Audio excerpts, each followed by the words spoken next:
Le cadre de concertation que nous démarrons se veut inclusif, parce qu'il souhaite la participation de tous. Force est de constater que certains de ceux qui doivent prendre part à ces concertations ne sont pas là. Nous devons donc travailler à ce que ce cadre soit le plus inclusif possible et faire en sorte qu'il nous rejoigne. Nul ne peut nier que la Guinée est en train de changer, tout comme nul ne peut contester qu'il nous reste beaucoup de chemin à parcourir ensemble. Je remercie très sincèrement et très chaleureusement tous ceux qui sont présents. Cette présence est une preuve éloquente de votre engagement à dialoguer, à contribuer et à apporter votre brique pour construire un pays apaisé, inclusif et solide pour les générations futures. Je demande à ceux qui ne sont pas encore autour de la table de nous rejoindre. La Guinée nous appartient tous. Nous ne réussirons que si chaque Guinéen se sent concerné par les changements et réformes engagés par le CNRD et le gouvernement. Eh bien voilà, vous voyez le Premier ministre. Au fait, lui-même, il comprend en réalité, il comprend qu'ils ne sont pas sur la bonne voie. Lui-même, il comprend. Parce qu'il sait que cette concertation créée ne peut pas aboutir sans les grands ténors. Ça ne peut pas marcher. Ça ne peut pas marcher. Donc, au lieu de dire les autres n'ont qu'à venir, essayez de respecter ce qu'ils demandent. Parce que ce qu'ils demandent, ils n'ont pas dit de déplacer la montagne. Donc, écoutez-les, respectez les préalables et asseyez-vous pour l'intérêt de la nation. Je vous vois gêné, M. Mohamed Beavogui. Vous êtes vraiment gêné. Mais la vérité voudrait quoi? Que vous-même vous dites les 4 vérités à Colonel Madi Doumbouya et au CNRD. Parce que ce sont eux qui compliquent la situation. Au fait, c'est qu'eux, ils décident et c'est ce qui doit se faire. Et c'est pas comme ça. Le pays ne les appartient pas. C'est parce qu'ils ont notre soutien. C'est pourquoi ils sont là où ils sont. C'est pas le peuple qui les a envoyés là-bas.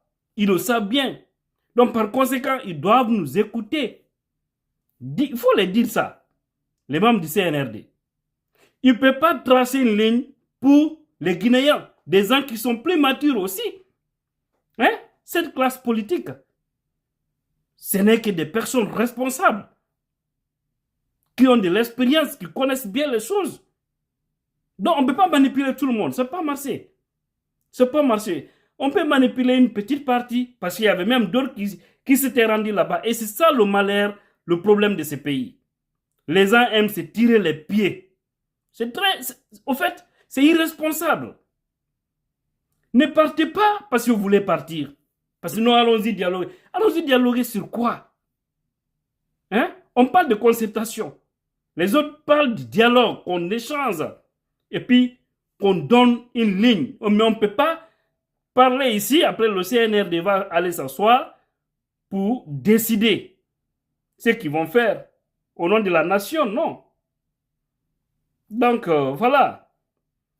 Maintenant, Mori aussi, le ministre Mori, nous a parlé des chronogrammes, comment les choses vont se passer. Vous allez l'écouter. Au niveau du gouvernement, nous avons présenté les actions que nous estimons indispensables pour un retour à l'ordre constitutionnel, à savoir le recensement de la population, le recensement administratif à caractère d'état civil, l'élaboration d'une nouvelle constitution, son adoption par voie référendaire, l'organisation des élections locales, l'organisation des élections régionales, l'organisation des élections législatives, l'organisation des élections présidentielles, le premier et le deuxième tour, et ensuite l'installation du président élu pour mettre fin à la transition. Donc cet après-midi, nous avons présenté ce document qui sera mis à la disposition de l'ensemble des forces vives de la nation, comme stipule l'article 77 de la charte de la transition, que le chronogramme de la transition sera défini entre le gouvernement, le CNRD et l'ensemble des forces vives de la nation. Maintenant, ils vont le recevoir aujourd'hui avec un courrier, ils vont nous le transmettre plus tard le 20 et les jours suivants. Le secrétaire technique du cadre de dialogue se retrouvera avec l'ensemble des personnes désignées par entité pour voir la proposition de chaque coalition, de chaque plateforme de la société civile, de chaque association de presse et de chaque centrale syndicale. À l'issue de cela, nous allons faire une compilation et la synthèse sera transmise au Conseil national de la transition. Ok, monsieur le ministre de l'administration, tout ça c'est beau. Tout ça c'est beau, mais vous savez bien, tout cela doit aller dans un chronogramme bien établi, avec une durée de transition bien connue. Et c'est ce qu'on attend. Alors faire quelque chose. Faire quelque chose, arrêtez de jouer toujours des petits calculs. Ça ne va pas vous aider. Sortez par la grande porte. On vous a tous dit ça. Pour que demain, vous soyez avec les Guinéens. Je ne sais pas qu'est-ce qui ne va pas dans la tête de certains. Hier, vous n'étiez pas là. Aujourd'hui, vous êtes là. Hein? Vous avez vu ce qui a fait sauter les autres. Vous empruntez encore les mêmes chemins. Aujourd'hui, c'est le RPZ qui demande même la communauté internationale. Allah Akbar. Qui demande la communauté internationale. Hein? Ceux qui nous disaient que la Guinée est un pays souverain. Tout ça doit être un exemple pour vous dire que votre force là, c'est juste un petit temps. Pas tous les temps. Je vous ai toujours dit ça. Alors, arrêtez de jouer avec la galerie. Ah ouais.